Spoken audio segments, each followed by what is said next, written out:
Hey, what's up? Ako nga pala si BT at nandito ngayon tayo sa BT Reaction and welcome to my channel, Tunay na Kritiko.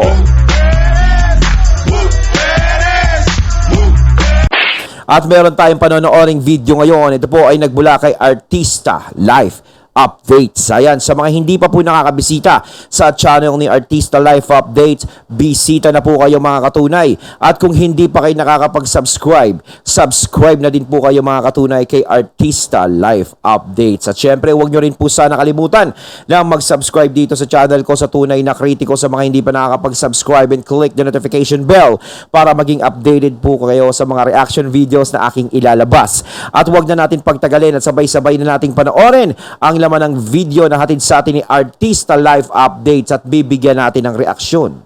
Pasok! Dapper Cards, another updates po tayo no sa araw na ito kung saan habay napahiya ang Tape Incorporated sa paglutang ni Jimmy Santos dito po sa EAT. Ang lahat ayun no, napahiya But before that, if you haven't subscribed yet to my YouTube channel, please don't forget to like, share, and subscribe at hit mo na rin ang notification bell for more showbiz updates. Bago tayo magpatuloy sa ating mga updates ngayong araw, ay of course nais ko po muna magpasalamat sa lahat po ng mga legit viewers, subscribers, and legit Davercads natin na lagi nag-aabang at nakaantabay sa lahat ng ating mga updates. Thank you so much sa inyo pong panonood at pagsubaybay sa palagian po ninyong pagtitiwala. So ngayon pag-usapan po natin ang mga kaganapan sa kaarawan dahil talaga namang binasag at talaga nagkagulo po sa social media dahil po sa paglitaw ng isa sa pinaka-namimiss ng lahat at sasabihin natin na naging bahagi nga po ng 43 years of existence and 44 years of existence ng Branded It Bulaga. Walang iba kundi si Mr. Jimmy Sins. Ayan talagang naging usapan si Sir Jimmy Kung mapapansin nyo, na mapag-usapan natin, yung una kanina is yung kay Ders TV, Jimmy Santos din, is ito Jimmy Santos, pero magkaiba naman to, na itatalakayin natin dito at bibigyan natin ng reaksyon. Ito naman yung hatid naman ni Artista Live Updates, tungkol naman sa nangyari sa tape tsaka kay Jimmy Santos naman. So ngayong araw nga ay talagang sobrang naging emosyonal ang lahat ng mga legit Davercads po natin, especially Bossing, nung nakita niya po si Mr. Jimmy Santos. Syempre ngayong araw po ay pinagdiriwang nila ang isang special na araw para po kay no other than Master Henyo Joey De Leon. Talagang kompleto po yung pamilya nila except dito po kay Mr. Kimpi De Leon. So hinahanap po natin kung bakit po walang appearance si Mr. Kimpi De Leon. Baka nasa ibang bansa siya or pwede rin naman na busy siya or meron po siyang ginawa or hindi siya available ngayong araw, diba? Or binati na siya ni Kimpi ng personal or sa social media, pwede rin, So, wag nating gawing issue yun kasi may mga naghahanap sa kanya So, anyways, eto na nga, Oo naman, dapat hindi na ginagawa ng issue yun. Siguro, naging busy lang si Kimpi o yun nga, sinasabi ng Artista Life na nasa ibang bansa. Siyempre, tatay niya yan. Kumbaga, nandiyadyaan yung batiin. Kahit hindi na ipalabas si Kimpi o lumabas doon sa EAT, sure yan na binati ni Kimpi De Leon ng kanyang tatay. Diyos ko naman, bakit naman titiisin ni Kimpi De Leon o magkakaroon ng issue yung mag-ama? Grabe, Kapag ginawan pa nila ng issue yung mag-ama, ewan ko na lang. Salamat tayong lahat dahil talaga mang pinasabog ng EAT ang social media platform. Grabe. Yes. Hindi po natin ine-expect na ganon katindi ang kanilang pasabog ngayong Saturday. Kala natin simple lang, magpapakita lang si Papa Ethan na hinuhulaan pa natin na kung hindi ang expected natin na madadat na natin ngayong araw ay si Mr. Alan Kay kasi siya po talaga yung mukha ni Papa Ethan. Pero just the same, mali po tayo ng hula dahil ang Papa Ethan ay walang iba kundi si Wally pa rin. At Si alam Wally. yung magandang bagay yun dahil si Wally kasi is a good impersonator. But anyways, batiin natin si Master Henyo ng happy birthday at nandun po yung kanyang family, si Jaco, ang kanya pong anak na girl, tsaka po yan, so kulang lang talaga ng isa, pati ang kanyang nag-iisang apo. And of course, syempre po ngayong araw nga ay pinaluha tayo ng iba po ang atake ng EAT ngayong araw. Hindi natin alam na ganyan pala yung magaganap, dahil eto na nga, pinakamainit na news. Kasi kung matatandaan po ninyo, 'di ba? In-interview po si Mr. Jimmy Santos noon nung siya po ay gumagawa ng pelikula with Paulo. So inaasahan po ng lahat ng mga journalist na nag-interview sa kanya na siya daw di umano ay lalabas dito po sa generic Bulaga, which is yung pinangungunahan ng tape, no?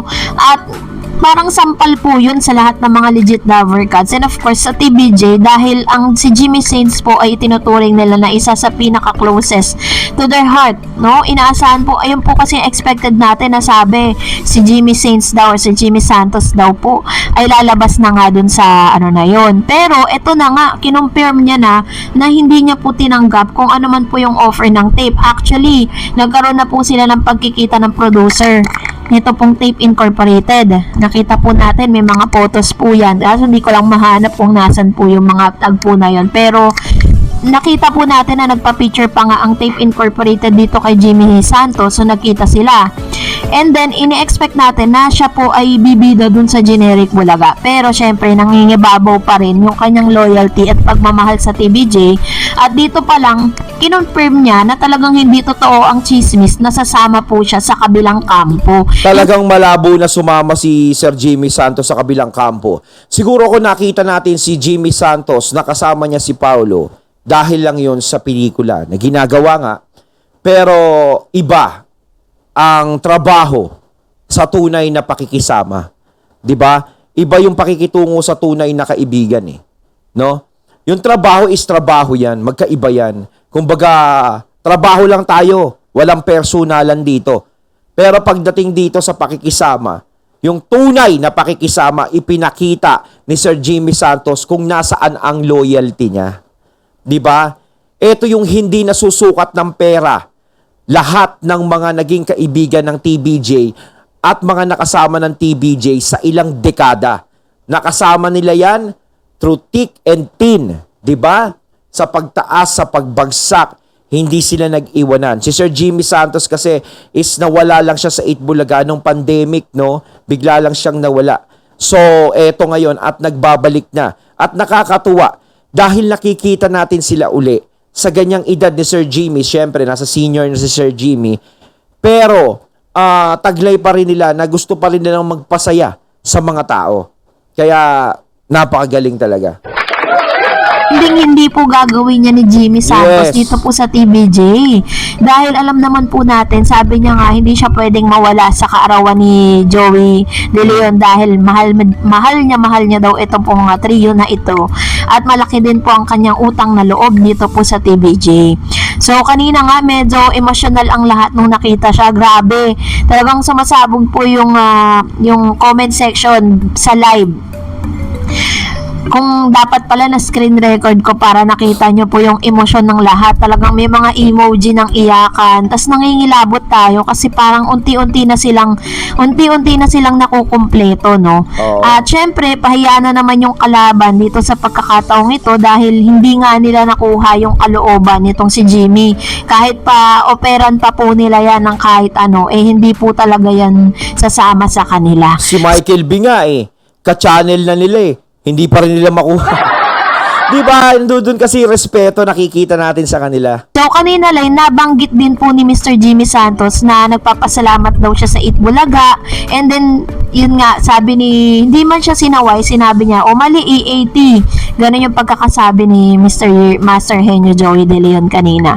And of course, another failure na naman po ito sa kalaban dahil grabe po ang concurrent viewers po nila ay umabot ng almost, syempre araw-araw naman po ganun po yung, pero kakaiba po tong araw na ito, grabe. At talaga masasabi mong this is gonna be a very blessing para po sa lahat ng mga manonood ng EAT. Dahil hindi natin in-expect na ganun katindi ang pagsalubong, no? Kahit po lahat po ng mga Dover kasi hindi nila in-expect Kasi ang tanging nakakaalam lang talaga ng surprise is si Wally Bayola kasi 'di ba siya ang tumawag dun sa driver. And then nagulat po tayong lahat nung nagpakita na nga siya. So anyways, ito lang po yung pagpapatunay na hindi pwedeng ipagpalit, no, friendship over the money. Tama. Hindi po kayang gawin ni Jimmy Saints yun. Kahit gaano pa kalaki ang in-offer sa kanya or offer sa kanya nitong tape na dati niyang boss. Alam naman natin na sila rin ang rason kung ba't nawala si Jimmy. Nung nagkaroon po ng pandemic, di ba, na bawal po lumabas yung mga senior, isa po siya sa mga itinanggal. Isa po siya sa mga hindi na pinapasok at hindi na tinawagan. Yun po ang kwento nun. Ganon din kay Robby Rodriguez. Kontakin mo, no? Tinanggal nila yan si Jimmy, si Robby Rodriguez. O gaya kay Jimmy. Tapos inaalok nila. Na nakita nila na ang EAT is talagang bumubulusok. No? Ngayon, si Jimmy Santos nga, inaano nila, no? Nilalambing-lambing nila, no? Pagkatapos ng ginawa, no? Yun yung parang naman na no? Gagamitin na lang sa ganyan, panlaban sa TBJ.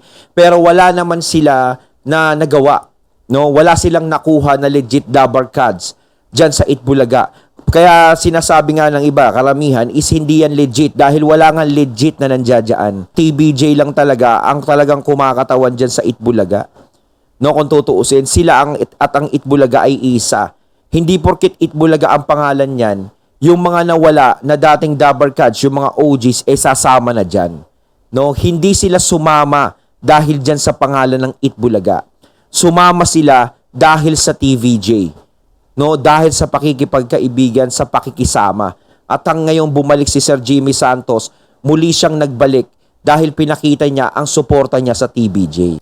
So, ngayon po ay kinocongratulate natin ang EAT for victory for today's episode. And of course, bago tayo magtapos, narito naman ang ilan sa mga komento ninyo patungkol sa last update po natin.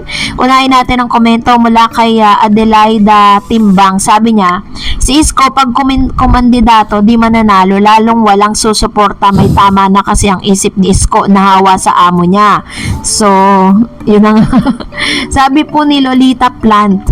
Sabi niya, hindi nila kayang gayahin si Paolo SQ. Pag may-makeup kahit si Paolo, ang tinutukoy niya dito, si Paolo Ballesteros. Pag mag-makeup na kahit sino ay kaya niyang gayahin ang mukha. Nag-isa lang sa TBJ, no? The makeup artist. True na naman. Kasi di ba po si Mr. Paolo Ballesteros ay apo ni Mr. Marcelo. Yung Amor Solo, si Amor Solo pala, na isa sa pinakamagaling na artist dito sa Pilipinas. And of course, sabi pa ni Ma'am Adelaida, si Isko, pag kumandidato daw yan, hindi na yan manalalo, lalong walang susuporta. Yan. So, yun po yung ilan sa mga, ang alam ko po kasi parang inuumpisa na rin ni Isko na kunin ng kalooban. Tingnan nyo, diba? Every now and then, siya po yung pinapakita, tas sinasabi na parang pinapaganda at pinapabango yung imahe niya sa lahat ng mga Pinoy. Pero just the same, diba? Hindi niya naman makukuha sa ganun ng Pinoy eh. Si Isko, no? Talagang ang daming nagigiantay na tuloy. Si Isko kasi. No? Ay, nako. Kumbaga, ewan ko. Sabi naman po ng isa pa sa mga sabi ni Miss Yoli Bautista, ako nahihiya sa ginawa ng tape na pinanggagaya. Saan ba kumukuha ng tibay ng loob at kahihiyan? Sobrang pinapakita yung kahinaan nila. Grabe si Isko, nakikisama sa mga kababawan. Tumigil na kayo, lalo kayong nakakawalang gana. True! Nako, ewan ko. Ngayon, nako, mamaya po makikita natin, nag-costume pa talaga sila. Doon po sa, kala naman nila ay may higitan nilang EAT. Anyway, sabi naman po. Nakita ko yung kay Betong. Nasa silip ko lang yun eh. Sa social media. Pero hindi naman ako bumibisita mismo. Nakita ko lang. Na nakakosyo sumasayaw. Talagang hirap na siya sumayaw. Talaga parang pilit eh. Janet Bonus, kahit sino pa itapat ang tape, ganoon din pa din ang viewers sila. Abangan natin si Papa Ethan, si Wally din kaya, or si Ma'am AK, yon. So ito na po yung sagot, si Wally pa din, ang gumanap na Papa Ethan. At meron pang pasabog dahil si Mami Josie ay paparating na din sa Pinas. My God! And of course, sabi naman ni Miss Marilyn Bulacan, 14344, excited na ako. Double celebration, happy birthday Master Henyo JDL at ang pagdating ni Papa Ethan. At last but not the least, Kampay talaga, no need to mention. Alam na nating lahat. Kaya now pa lang nag-start na may mag-celebrate. Kampay and Bansay. Kampay! Ayun. Thank you po, Miss Marilyn Bulacan. So, talagang ang dami po nagse-celebrate ngayon at talagang ang dami po talagang pinasaya ng episode ngayong araw. Ayun, natating nato ngayon ng video na nagmula kay Artista Life Updates. Ayan, kayo mga katunay, ano masasabi nyo tungkol dito, no? So, once again, I'm BT and I'm out. Peace.